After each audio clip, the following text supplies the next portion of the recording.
Wow, we've really seen a whirlwind in our life, right? Not only just real estate, but really our everyday lives.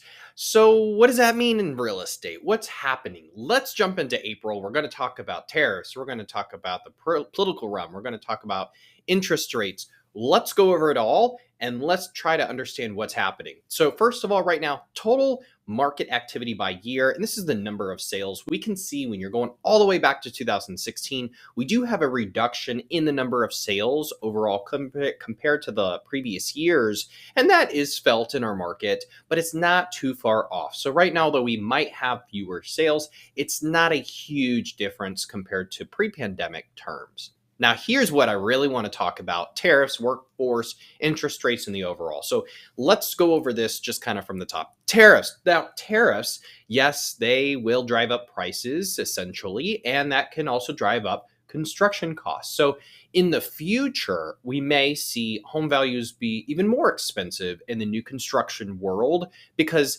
as costs go up, your price goes up. So I would say that's something that we would want to look at in the future. I cannot see us being impacted immediately by that in my world, just because we have a lot of inventory and builders are still giving really good incentives. So that might not be an immediate concern as of now. If you're somebody who wants to buy in a few years, you may want to consider that. The workforce. So I have had multiple contractors here in the Austin metro area that has informed me that members of their team have been picked up by ICE and that projects are slower to complete and their workforce are a little bit more scared. So whether you agree or disagree, it doesn't matter.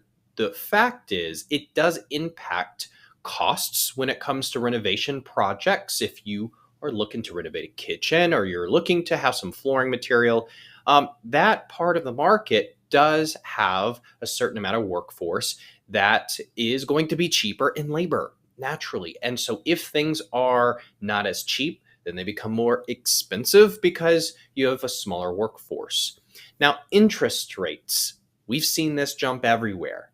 Mortgage rates have been volatile, right? So we had 5.99% last Friday, and this last Thursday, we hit 6.6%, almost 6.7. So if you are a buyer who's looking to purchase a home and you see, hey, my monthly payment is now 2,000, and then suddenly 6 days later, it's a little bit more. And then 2 days later, it's actually less than your original quote.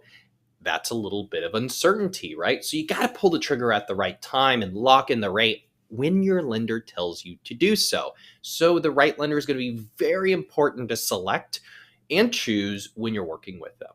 Now, also, this could be potentially good news in the future. So in the event that we have job issues, a economy issue, we should have lower interest rates. And when lower interest rates come, buyers come to the market even more in force who are financially stable.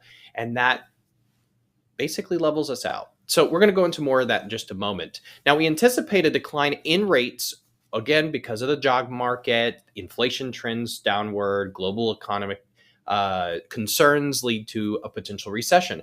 So let's talk about recessions real quick. If you look at the last 6 recessions, there's only been 2 instances where we've had a drop in values. And that was back in the pandemic time where we had that huge drop, right? And then it went back up and then quickly. And then we also had back in 2008, that was like the steepest drop that we've seen. But that's about it, right? That was a whole different type of circumstance. But all the other recessions that we've seen, we actually had increased prices in your home values, not decreases. So a recession does not equal lower home values. So that's just factual data across the board. Now, also, the Federal Reserve has made it clear that they're not going to begin cutting rates until they see sustained evidence that inflation is under control. And then once rates do come down, financially prepared buyers, they're going to re-enter the market. And that has happened over and over again in history. And we expect that to happen over and over again moving forward. So overall, there is a growing sense of uncertainty right now, with many individuals unsure how broader economic and political factors will impact the personal circumstances. So when it comes to real estate, expect a slight shift this spring and summer. Some buyers may step back, right? Not due to real estate fundamentals, but because of outside economic volatility. And at the same time, more sellers are expected to enter the market, which could lead to longer days on market, right? Now, home values are projected to stay relatively flat through this year, very kind of similar to the trend in 2024. That said, interest rates, if they decline, financially stable buyers are likely going to re-engage, and that's going to help offset any kind of temporary slowdown and absorb some of the inventory that's available. All right, so let's go into the actual data for last month. First of all, days to sell are now 80 days, so we have a decrease in our days to sell. That's a good fact to see. That's natural, but we still definitely were elevated more than normal, more than like a 30 or 45 day close. An 80 day, 90 day close, that's going to be within a reason. Now, new listings, 7.51% increase from year over year. But if you look pre-pandemic, we actually have 26% more listings for sale. Definitely elevated, great for buyers because you have a lot to choose from, which you've never really seen that since 2000 and probably 2016, 15. So this is really, really great to see that you have a lot more to select from. The close price to original list price, meaning, hey, if I wanted 500,000 as a seller, did I get it? The answer is not quite, but the number has been increasing. That means compared to December of this last year, we were around 94%. That means that sellers had to decrease the asking price further in December. Right now, they don't have to decrease it as much. So your home values have increased in the last 3 months. They have got more expensive as a buyer, which is also good news as a seller because you're making more money. The median list price is at 524, median close price is at 435. The active listings were at 12,265 with 2,525 sold listings. So right now, overall, 54% more active listings overall compared to pre-pandemic. And of course, we're almost at that 5-month inventory range. This is a relatively healthy market with healthy inventory. Really great news to see. The number of sold homes, pause this, look at this. Depending on the price point you're in as a buyer or a seller will depend on how many homes are sold. So if you're at that 2 to 3 million, only about 7.5% of homes are selling. Set the expectation in your head as a seller that, oh, if it doesn't sell within 30 days, well, that's because only 7% of my competitors are selling. Same thing if you're a buyer between up to 500,000, right? In the sub-luxury category, 25% to 26% of these homes are selling. So, hey, you do have competitors out there. Buyers are buying for sure. Now, sellers, let's go deeper into your fact. Interest rates are in the 6s. They're bouncing around. That's really good news, being in the 6s, not being in the 7s. Home values, they are selling more now compared to 3 months ago, which is fantastic. Homes, okay, they're taking longer to sell. Why? We have more active listings and we have a fewer buyers, just slightly fewer buyers compared to the pre-pandemic. We're really just only less than 100 away, like homes sold away from normal. So it's not incredibly off, too far off, but there are going to be fewer buyers. We do have healthy inventory, right? And that equals competition because you can't price above your neighbor when they have the exact same property. They're going to sell, you won't. Negotiation power. So that means that if after 30 days you're sitting on the market, buyers will have a lot more negotiation power than you as a seller. If you're really in the first 3 weeks, that's a great sign. If you get an offer, you're probably going to get a quite healthy or realistic offer at that point. Great condition and priced correctly equals sold. No joke, we just had another 5 multiple offers, 5 offers on a property just this last week, and that price point was under $500,000, and they ended up getting $25,000 above list price. So multiple offers are still and can still happen as long as the condition's great and the price is also very attractive and fair.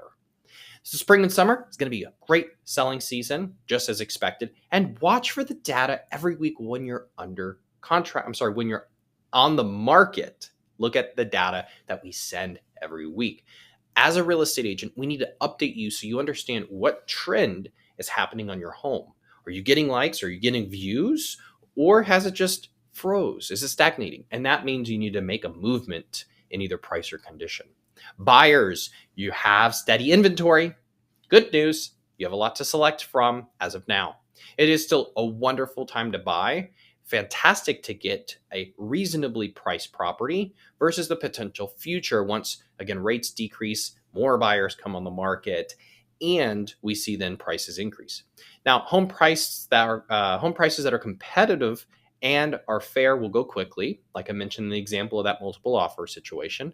And resale interest rates are bouncing between the 5.99 and the 6.6% range. So just listen to your lender when they say pull the trigger on locking down the interest rate. Sellers will negotiate on inspection, repairs, and closing costs, which is wonderful news. So you're not out of a lot of money, up to about 2% on average. You'll be able to save on closing costs if the seller is willing to negotiate. Even with recent price adjustments, because everybody's watching Zillow and Redfin, they see prices decrease. But even with those price adjustments, sale prices remain higher than they were 3 months ago. So be cautious to your strategy on what you decide you want to put an offer on, because just because you're seeing a bunch of homes decrease in value doesn't mean the home that comes on day one, you're going to be able to do the same thing. You're not. You tend to need to wait about the 30 to 45th day before you can really negotiate a little harder on price, on the closing costs, and a few other terms. Now, correctly priced homes are receiving multiple offers. Don't buy unless you plan to own the home for 3 years. If you want to sell in less than 3 years, don't buy the home. You'll lose money. Do not add solar panels because you'll lose money. Do not install a pool because you will lose money, especially within 3 years. And if you decide to sell within 3 years. Now, and then when rates decrease by 1 point, consider refinancing. That at that point can financially make sense. If you have any questions about what's happening in real estate, that includes rates, that includes what's happening with values, that's anything, even disputing your property taxes so you can save money as a homeowner or a past client, give us a ring, give us an email, send us an email. We're happy to help. All right, see you next month.